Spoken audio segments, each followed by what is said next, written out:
My God, it seems like we have hit a successful loop of life, because for the millionth time, I have yet another childcare manhwa for you. So without any further delay, let's begin our recap.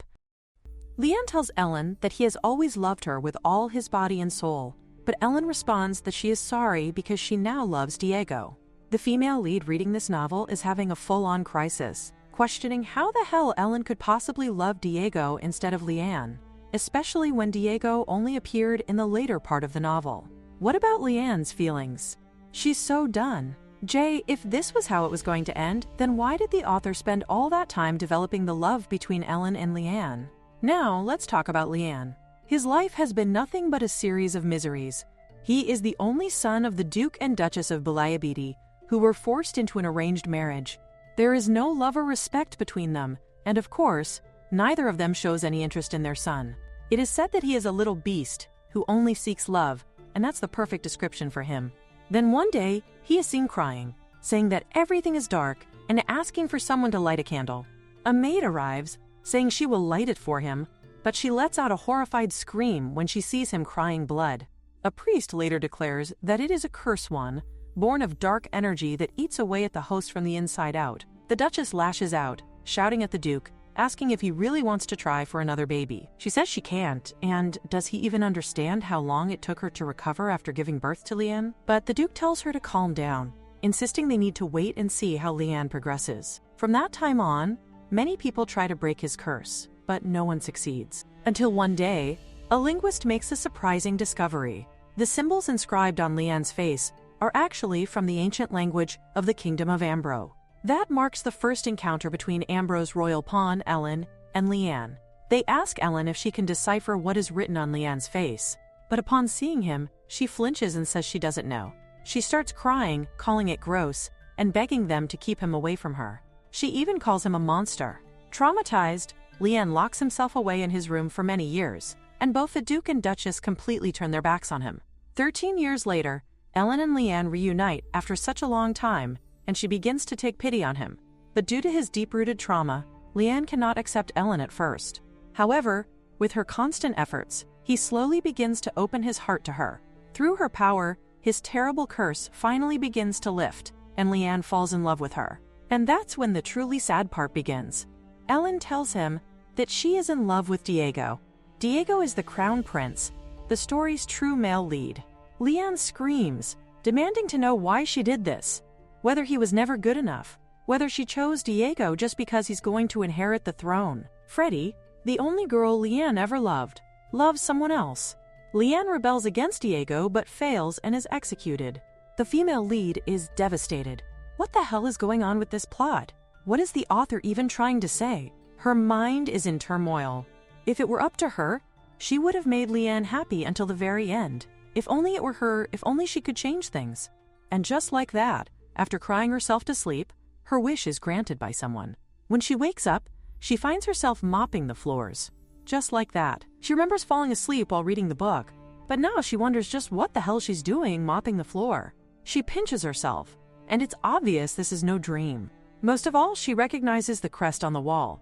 It looks exactly like the one from the House of Leon. And now she realizes she's inside the novel.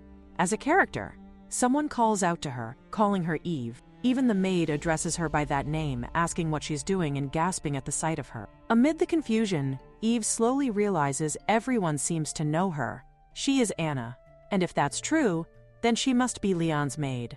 If she's really inside the novel, then what the hell is going on? Eve asks Anna how old Leon is. Anna says he will be 13 today. So this must be the beginning of the spin-off about Leon's childhood. Anna tells Eve she's heading to the main building because the kitchen staff said they needed a hand. Eve wonders if that's going to be a lot of work, but more importantly, her mind is already racing toward one thought: what exactly will Leon be like at this time? In the novel, his body was being slowly engulfed by the curse markings. He was constantly suffering from severe headaches that left him bedridden.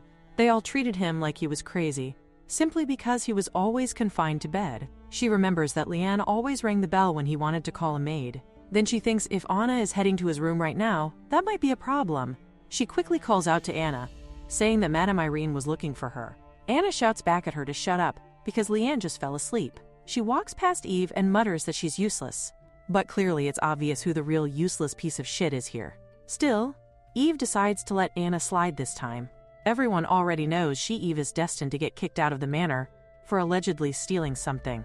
Then, she hears the bell ringing. Eve walks to the stairs, thinking yes, she's going to answer it. She heads to his room and knocks on the door. He tells her to come in. Entering the room, she sees exactly what she expected. No one is taking care of him. Leanne says he's feeling hot and wants to take a medicinal bath. He tells her he doesn't need any help, just to prepare the bath. Eve responds quickly that yes, she'll get it ready right away. Leanne says nothing. Seeing him like this breaks her heart. She doesn't care if this is a dream. She just wants to help him. She informs him the bath is ready and that he can come now. Leanne tells her she can leave. He gets up but suddenly loses his balance and falls to the ground. Eve rushes to him, asking if he's all right, but Leanne shouts at her not to touch him. She tries to explain it's dangerous, there's broken glass on the floor. Leanne yells at her again to just get the hell out of his room. She's super angry now. Even if there's a class system in this world, he shouldn't treat people like this, especially someone who's just trying to help. But she still lifts him up. He shouts that he already told her not to touch him, but she says too bad she can't hear a single word he says. She pouts and asks who he thinks will get scolded if he gets hurt. Is he trying to get her in trouble just because he doesn't like her? Leanne scoffs, saying she's being ridiculous, he doesn't even know her. She asks him if he really doesn't know. Then, looking him in the eyes, she says that she thinks she's a maid. He is super confused. She thinks that Anna called her Eve, but she hasn't heard about this maid in the novel, so she must have made her up just an extra. Leanne tells her that it's enough and to let him go. She smiles and wonders why he would say that, as even a passing fool can tell that he can't see. So she says she will take him to the bathroom, but he insists she let him go. Eve smiles, seeing clearly that this kid isn't strong enough to test her patience. She walks over and picks him up. He shouts even louder, demanding how dare she do it, and who does she think she is? Eve calmly tells him not to yell so much, warning that he'll only give himself a headache that way. But he continues to shout, ordering her to put him down this instant and saying she shouldn't touch him. He knows there's a rumor that the curse can spread by touching him, but she looks at him, thinking that it's not that the curse is infectious. Maybe she knows how the story unfolds, and that's why. But all she can do right now is sigh. They reach the bathroom, and he says that if she can just leave now. He starts to walk, then again bumps into something. Eve is sure that his body must be covered in bruises and scars if he is walking like this all alone, and still won't ask for help no matter what. She reaches out for him, but he stops her. She plainly states that she's going to touch him because at this rate, it'll take him forever to bathe. Leanne says to her that she is super rude, which makes her chuckle, but he adds that it was a compliment. Leanne glares at her, asking if she's pitying him. She replies that of course she feels sorry for him. He mutters an okay but adds firmly that she shouldn't touch his body. She unbuttons his shirt. She looks at his body and notes that the curse is keeping him malnourished. Ever since he was 3 years old, he's been small for his age. Even his scar looks painful but not enough to call him a monster. He's just a small child. Since she's here, she might as well do what she can. He moves away from her and asks for the towel. She asks him where it is. He sighs and tells her to leave it. Leanne goes and sits in the water. She sighs. Then Eve asks him where the bath products are. He tells her they're underneath the washstand. She gets them and asks where the towels are. She sighs again, wondering if she's blind, as they're right by the side. She tells him that he's got a short temper, which makes him even angrier. He sees that she's making the soap towel and shouts at her not to dare touch him. Eve says she's not touching him, she's just cleaning him. But Leanne protests that it's not about that, he's just warning her that the curse will get to her too. She's done now. She touches his hand and tells him that all the curse-spreading talk is nonsense. She says to him that it's not true, and all those people were lying. She asks him why he believes such nonsense. Leanne asks her how she knows these things. Eve says she just knows. She leans toward him, almost as if she can see him. It's blurry, but he is able to see her. He then asks if he can touch her. She says yes, but he's afraid he'll curse her too. He touches her, and his eyes widen. He thinks she's really warm. He takes his hand away, and his eyes widen. She asks him if he didn't like it or if he's hurt. He says no, not exactly. Instead, he asks for her name. Eve is taken aback. Leanne repeats himself, saying that he's asking for her name. She tells him that it's Eve. She adds that she doesn't have any surname since she's a commoner. Leanne calls her a strange woman. She's glad he doesn't seem to understand people much. If he were from the upper class, things probably wouldn't have ended well. She also notes that he's a brat, but again, she doesn't have any relationship with him, so she understands. She sighs, wondering aloud if she should scrub him. Leanne asks her why she sounds so desperate. She says it's because she's afraid he might throw a tantrum. That's why. Leanne says he doesn't care if she scrubs him or not. She happily replies okay, and seeing him smile a little, she asks if he's happy, but he answers that he was laughing at her. Now, she is showering him, but he is so tense. She tells him to relax, but he seems to be trembling. She notes that she forgot it hurts. The curse is eating away at his flesh. Though she was trying to be careful not to apply too much pressure, he is still in pain. Leanne tells her that it's enough. Eve says that she's not done yet. Leanne mentions that he wants to rest, and asks her to bring him a towel. She helps him out and wraps the towel around him. He then asks her to guide him to the room, but not to lift him like a doll, as it's disgraceful. He holds her hand. Now in the room, he asks her to leave him with the pajamas and to go. She asks him where they are, sounding slightly annoyed. He shouts, asking if she doesn't know any basics. Eve says that if he tells her now, she won't forget it next time. He tells her they're in the third drawer in the dressing room next door, so she finally finds it. She leaves the pajamas for him on top of the bed. She also grabs underwear for him from the top drawer. She says she'll clean the broken glass on the floor and asks if she can come and deep clean his room tomorrow. He sighs and says there's no need, as it will only get dirty again. But Eve replies that it's not good for his health if the air gets stuffy, and says that if she comes and cleans his room every day, it won't get dirty. Leanne shouts at her that she talks a lot, but she's familiar with this reaction. He's acting this way because he's not used to being taken care of by others. She picks up the broken glass and says that she'll come again, then leaves while he watches her go. Now we see the two of them walking. He says that it's the first time. Eve, confused, asks him what he means. He replies like somebody waiting for him like this, and also somebody touching him this way. She gets all gloomy, wondering how much more he's going to make her cry. She might not be able to do anything after all. She's just a novel extra. But she still prays to God that if he's listening, please let him be happy. Now we see that Anna is lashing out at Eve, accusing her that Irene hadn't called for her, and because of Eve, she had to do extra chores. Eve tells her that she is sorry, but Anna, furious, warns her that if something like this happens again, she will make her pay. With that, Anna storms off, still seething with anger. Eve sighs, thinking to herself that Anna's temper is something else, but thanks to her outburst, she was able to find her room. She stands up and walks over to the mirror to examine her reflection. She is still not used to seeing someone else's face in the glass. It remains a strange and surreal feeling. She estimates this body to be around 16 or 17 years old. She had been so focused on Leanne that she completely forgot she was inside the novel. She wonders how she ended up becoming this person in the first place. Maybe she had actually died in her own world, but as far as she remembers, all she did was cry herself to sleep. She wonders if this is all just a dream, but it feels far too realistic to be one. Still, worrying has never been her style. She's the kind of person who goes all in, and now she is determined to see where this situation will lead her.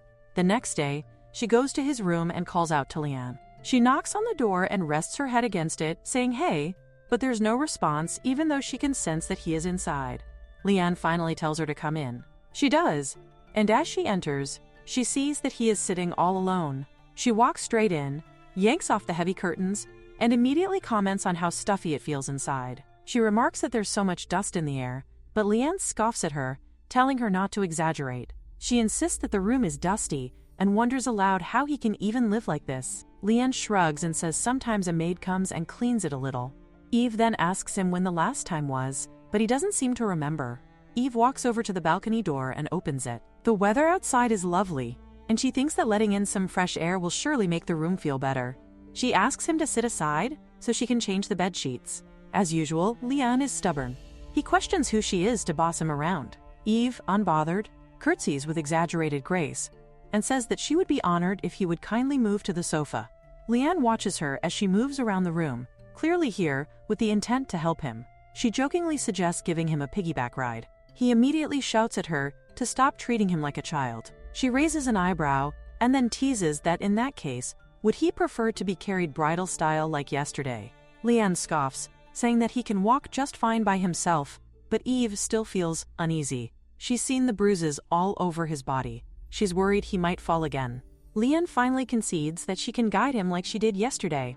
Eve beams, satisfied, and helps him over to the sofa.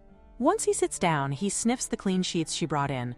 She tells him that these are the sheets she is planning to lay on his bed. He promptly declares that he wants to lie down right here instead. But Eve refuses. The floor is too dirty, and she has no place else to put them.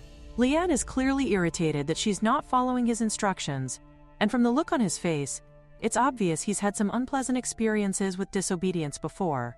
But Eve makes it clear that everything she is doing for him. He needs to understand that. She hands him the pillow and tells him to lie down for a bit. Leanne does so. And as he rests, he finds himself strangely aware of the unfamiliar sound of another person moving around in his room. Someone telling him what to do. Someone nagging him. All these things he hasn't experienced before. He thinks to himself that these should be annoying. They should bother him.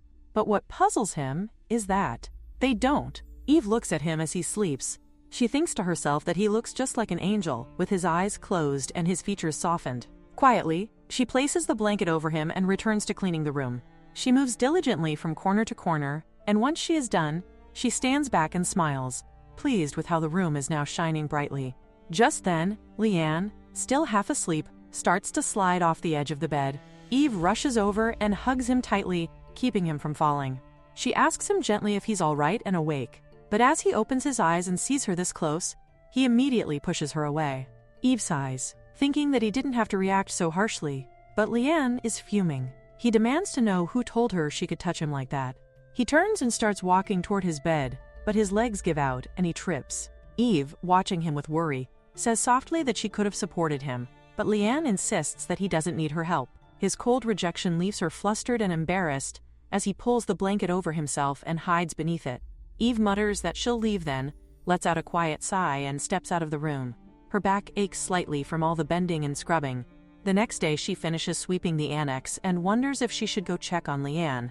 But just as she's considering it, someone starts calling her name. The head maid is making her way toward Eve, and behind her the other maids are all clamoring for Eve's help. It seems everyone wants her assistance with something. Confused, Eve stands there while the maids start bickering over who gets her help first. They argue loudly, and then one of them proposes they settle it with a game of rock, paper, scissors. Eve blinks, wondering if she even gets a say in any of this. In the end, she ends up helping everyone. Later, one of the maids asks her if she's tired. Eve sighs heavily and replies that of course she's tired, then asks if there's always this much work. The maid leans in and says that clearly Eve hasn't heard the rumors yet. According to her, the Duchess has been going out far too often lately, even neglecting her household duties. And worst of all, the Duke has supposedly gone on vacation with his mistress. The maid explains that the situation at the estate is not exactly ideal. She tells Eve that new maids are on their way, and until they arrive, they just have to hold out and do their best. From the way things sound, Eve realizes she will need to work hard for a few more days at least. The first day passes with her washing clothes. The second day goes by in a similar fashion. And just like that, 7 days pass.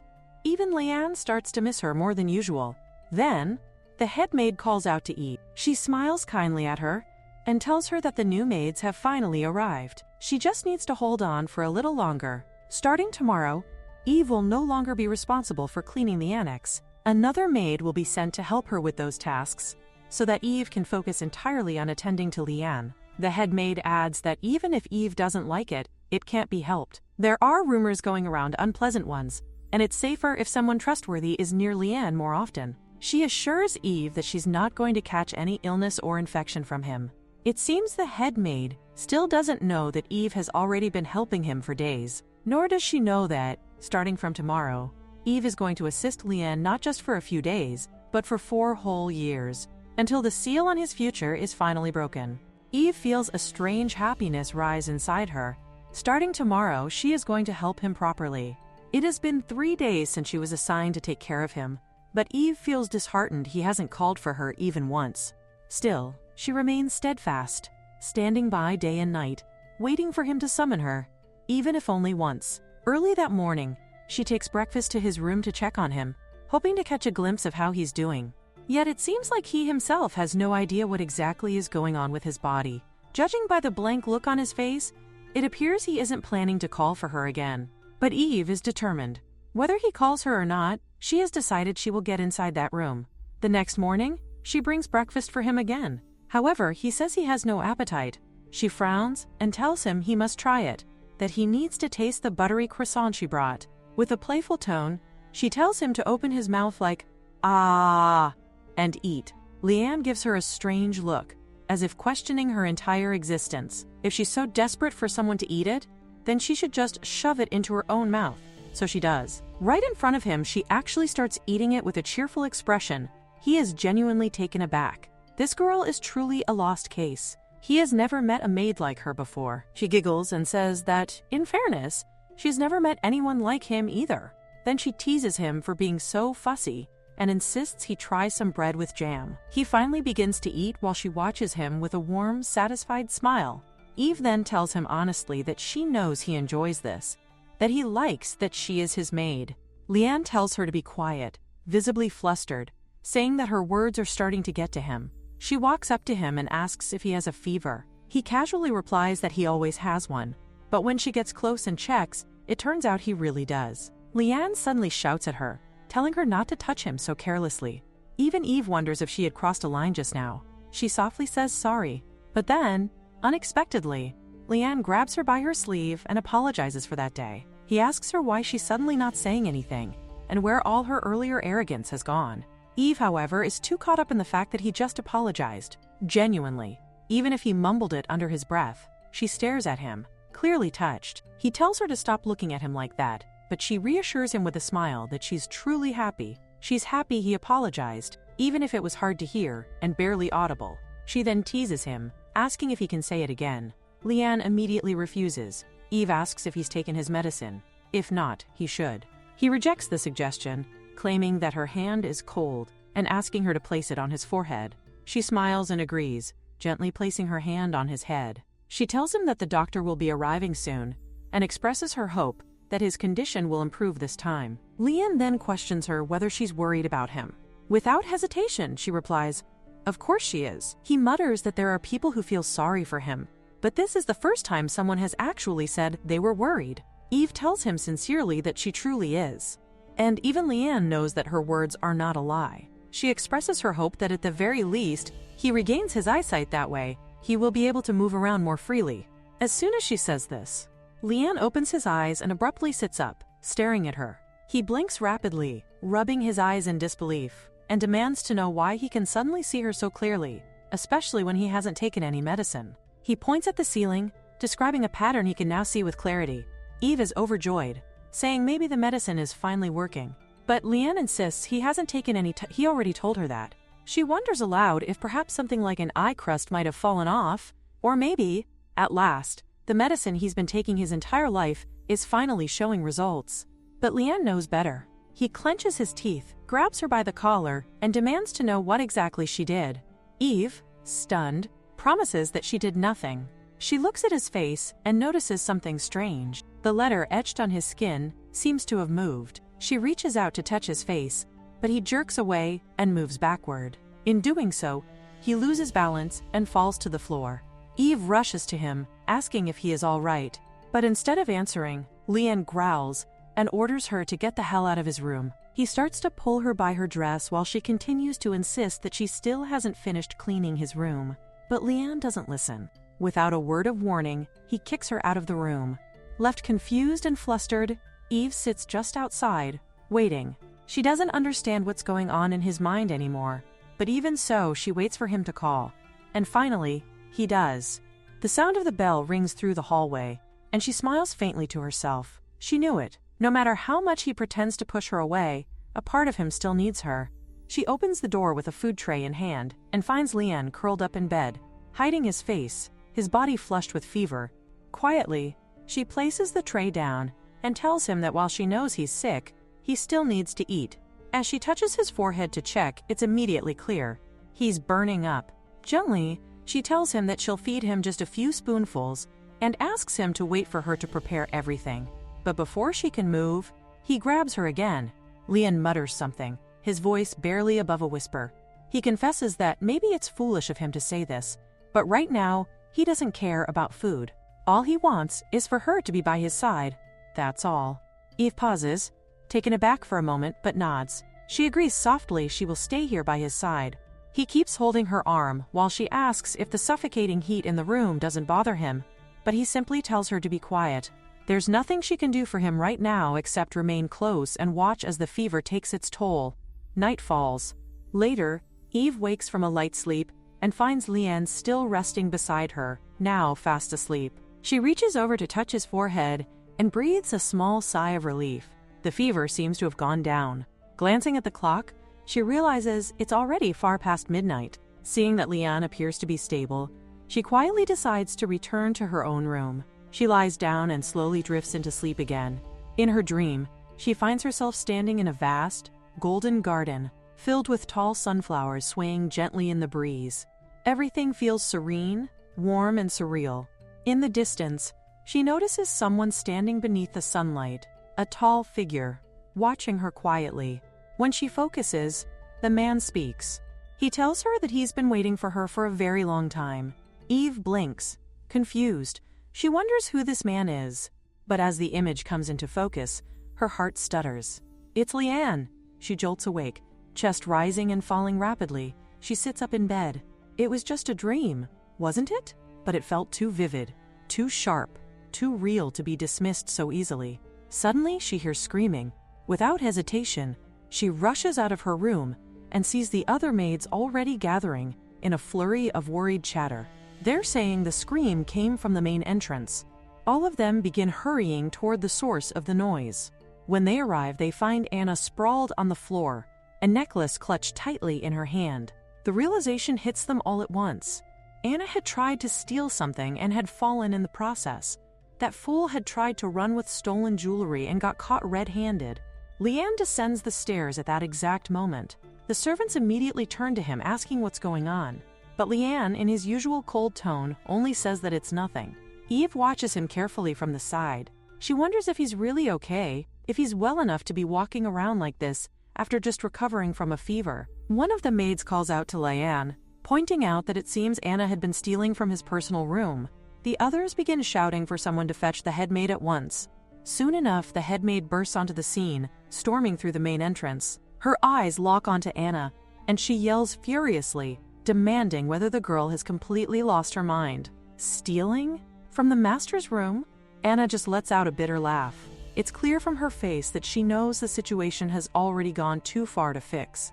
And just then, the lion ornaments, those mysterious, intimidating watchers of the estate, make their silent entrance into the hall, casting a heavy shadow over the already tense scene. Eve's eyes widen when she sees Lian's real parents. The Duchess appears, ordering someone to tell her what all the commotion is about. The head maid explains that it seems Anna, the maid, has stolen several jewels from Lian's room.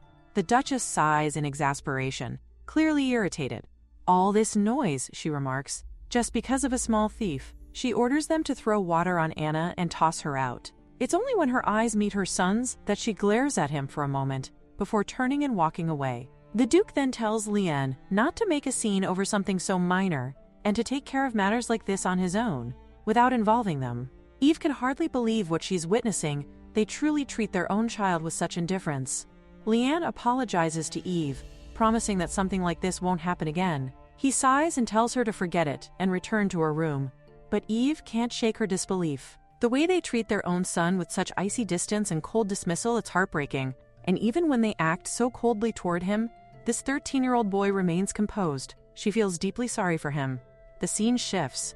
Eve hands over a suitcase to Anna, saying she has packed all of her belongings. Anna snatches it from her without a word.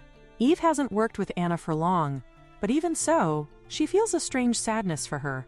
Still, it's obvious that the reason Anna and the other staff look down on Lian is because the Duke and Duchess themselves disregard him so openly.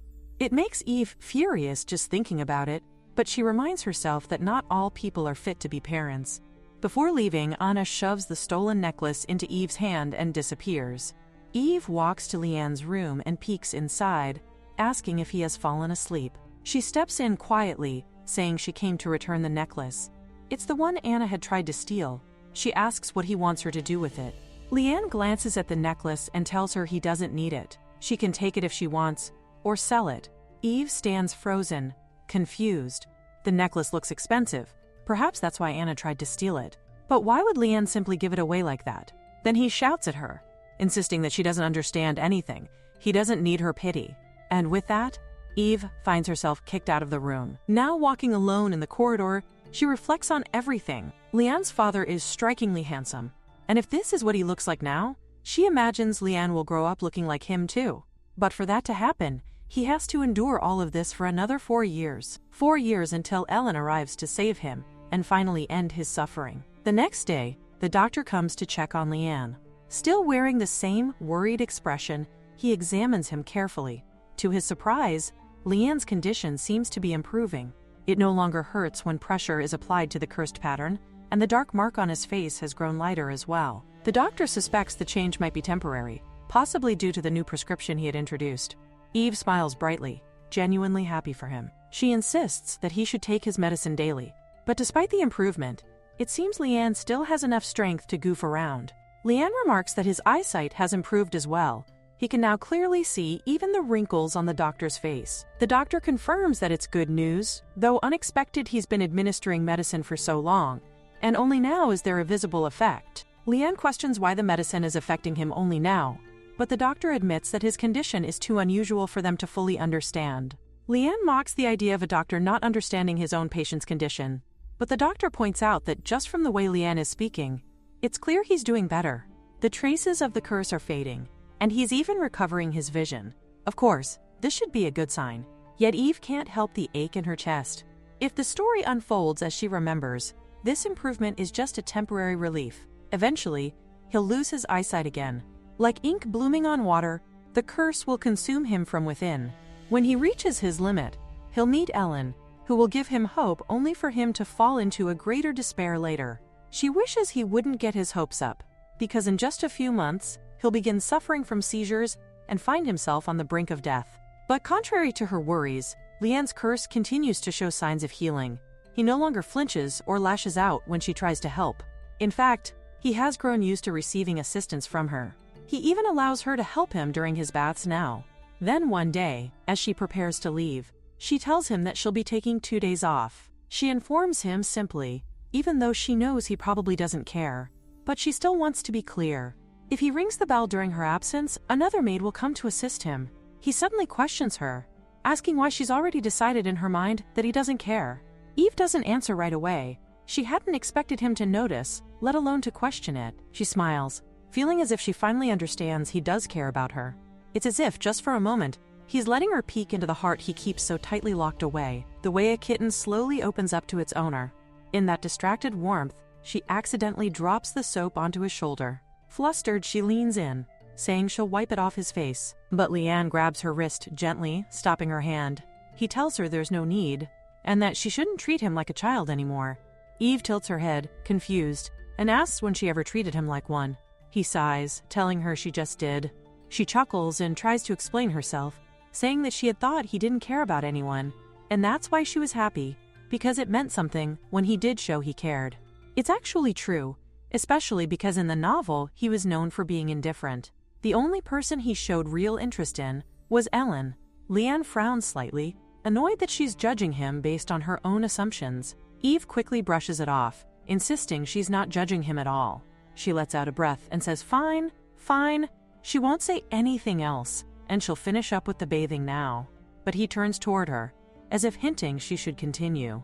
She smiles softly and tells him that she'll go get a towel for him, and to wait right there.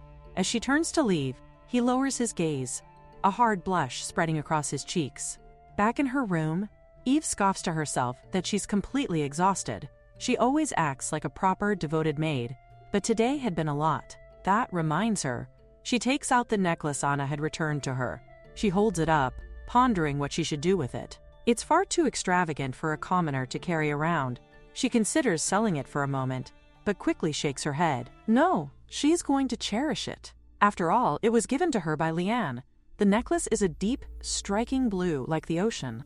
In the future, when Leanne regains his vision, she wonders if his eyes might be just as blue as the sea. She wishes deeply that he can one day be free of his curse, that he can pass through this life peacefully, without pain or sorrow. Meanwhile, in his room, Leanne sleeps fitfully. A dream washes over him. one that pulls him back into a darker place. In it, everyone is calling him a monster. And yes, that's how it all began. That's how everyone started treating him. Even his own mother turned her back on him, so he started acting more wicked, playing the role they already believed he belonged to. He had already been abandoned by his parents. At the very least, he could stop others from pitying him or looking down on him.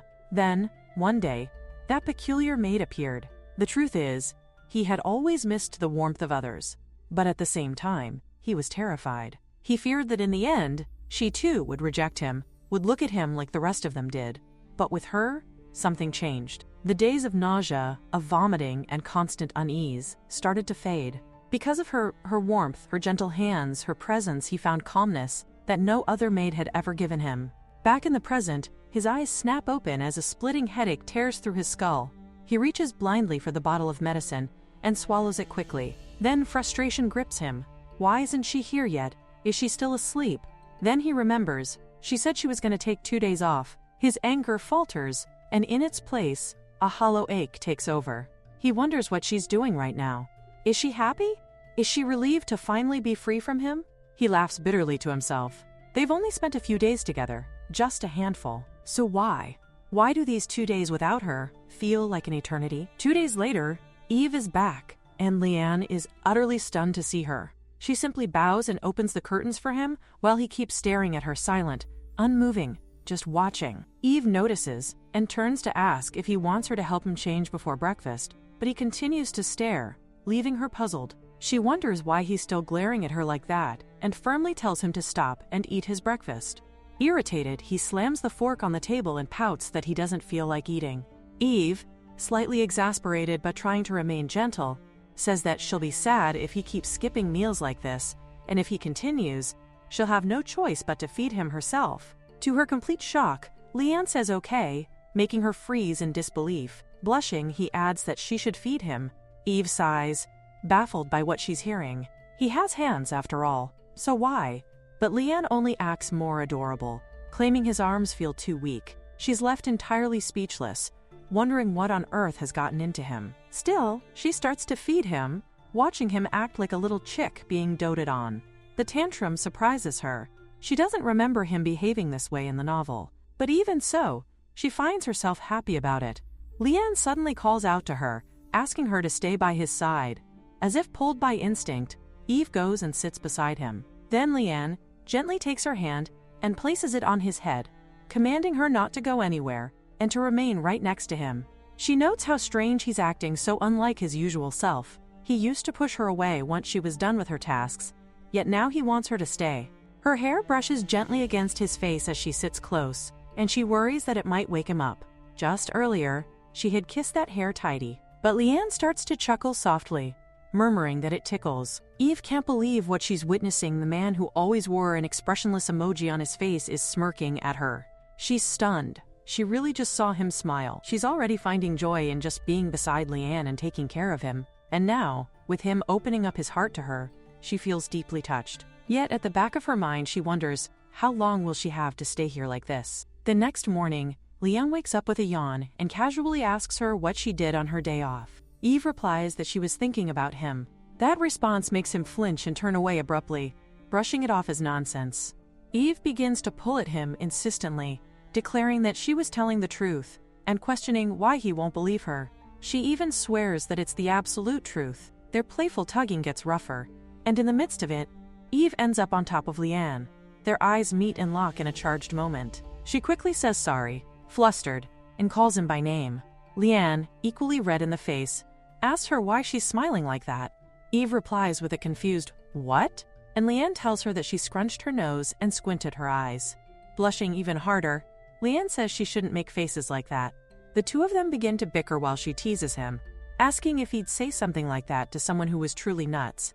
He only smiles faintly, says never mind, and hides his face, refusing to tell her anything further. But now Eve is truly curious. She presses him, saying that now she really wants to know why. Still, Leanne only wanders away from the topic. Then he turns to ask her, with an edge of sadness, if she truly thought about him for only 2 days. Eve rolls her eyes and exclaims that she has a life too. She can't just spend all her time thinking about him. The response makes him visibly disheartened. He says that she didn't have to be that honest. Tugging at his own hair, he mutters that it's not funny at all. But then, as if unable to hide his emotions any longer, he leans in, gently sniffs her hair, and softly confesses that he, too, thought about her. Eve looks at him closely and softly remarks on his eyes, asking why they appear so blue. Lion scoffs at the question, confused, saying that his eyes have always been blue, but what she means is that today they look clearer, more vivid than usual. She suddenly reaches out, gently grabbing his face and asking if he can see her clearly now. Leanne instantly flushes red, stammering that she doesn't need to come this close, so close that he can even see her freckles. Eve laughs softly, insisting she doesn't have that many freckles, though she's now distracted by confusion. How did this even happen, especially when he hasn't been taking his medicine at all? Leanne casually replies that skipping a few pills isn't going to change anything. But still, they both silently wonder why this strange clarity is happening. Leanne thinks that something similar had occurred once before.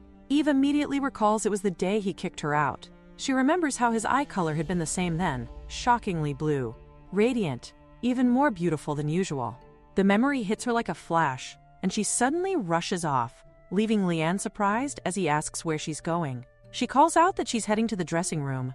Moments later, she returns, bringing a mirror with her. Placing it in front of him, she urges him look at himself. Leanne flinches the moment he sees his reflection. His body stiffens before he turns away abruptly, asking her in a trembling voice to move the mirror away. Seeing him shake like that, Eve immediately regrets her action. She had only been overjoyed to see his beautiful eyes again, never realizing the weight his reflection might carry.